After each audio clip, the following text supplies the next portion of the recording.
Good afternoon. কেমন আছেন সবাই? নিশ্চয়ই ভালো আছে।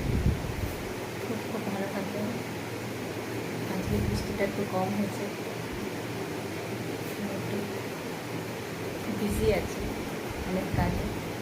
ছেলের সার্ভিসের ব্যাপারে একটা চিঠি এসেছে, তার জন্য সব নিয়ে ছুটি করতে হচ্ছে, স্কুলে যেতে হচ্ছে, মানে একটু বিজি আছে।